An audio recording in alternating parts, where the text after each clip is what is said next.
letters from the mail, sitting on a breakfast table in the old house, in the old days, in the old times, waiting for a lady. Well, I was prowling around the edge of the Mokomoko Inlet and found an unusual looking log there. Well, it's obviously too big to be a fence post, not gnarled enough to be a bit of driftwood. And I got a bit closer to it and I could see that it actually appeared to be tapered at one end and broken off at the other. The first thing Lloyd did when he discovered the Waka was he contacted Dean and Michael at Te Ao Marama, and they in turn contacted the Historic Places Trust in Dunedin and the Southland Museum Art Gallery. Okay, so when we hear the word Waka or canoe, we think, man, great, there's going to be a whole big Waka there, and we were all pretty excited. So I rang up, after I rang Lloyd, we'd sort of organised to meet. While I was ringing Lloyd, I was just from the marae, and there was about three or four others of us there. I said, well, why don't we go out and have a look? And they were really keen to come out too, so there was about 4 of us went out for a look.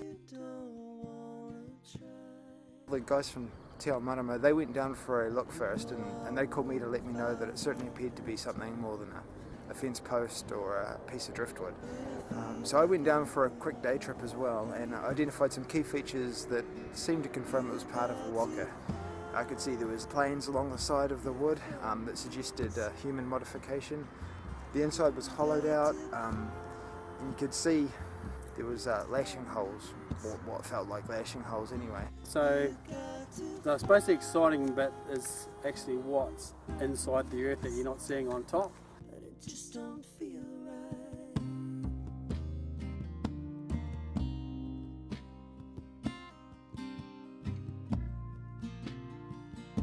Within, say, a week or so of Lloyd discovering it, we prepared to head down and actually excavate the Waka.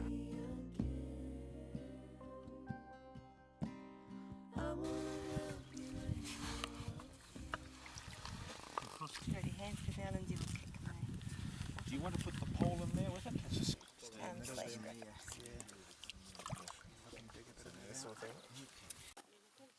You want to turn it over yet?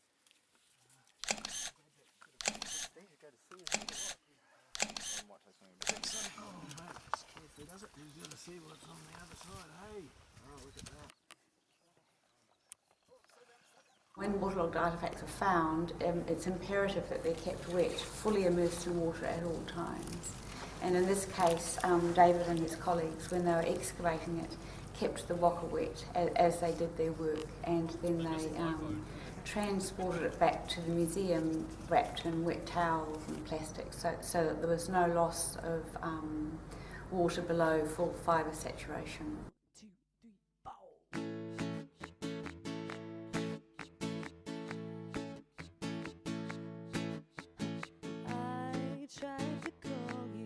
And when it arrived at the Southland Museum, there was a makeshift tank manufactured, and it was put into a solution of salt and fresh water. And we wanted to slowly lower the level of salt water so that the wood did not become dehydrated during the process.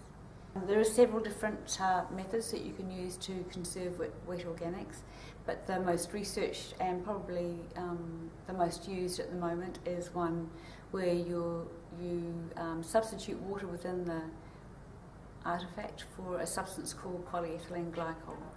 And polyethylene glycol is essentially a synthetic wax. I brought down with me last time a photographer, and he scanned the Waka so that we can get a 3D image of it and then put it into a CAD, into a computer-aided program, and then manipulate it to see if we can then work out exactly the right orientation of what the Waka may have looked like.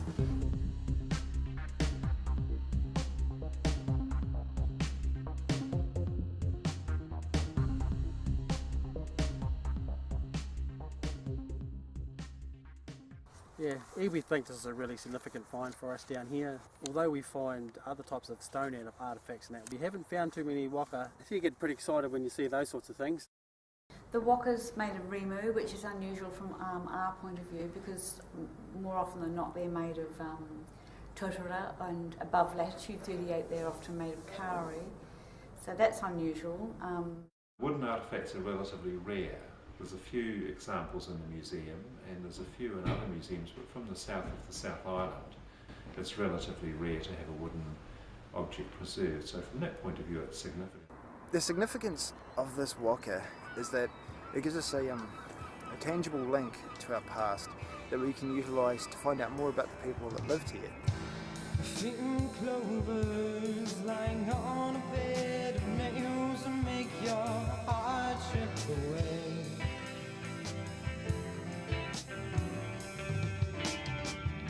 And she moves more than the sound of saving hunger that'll force your wings away.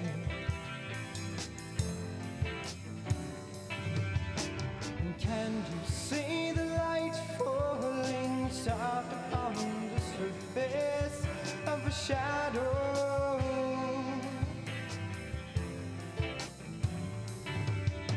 And can you open my lungs to the breath that saves the outside of a poor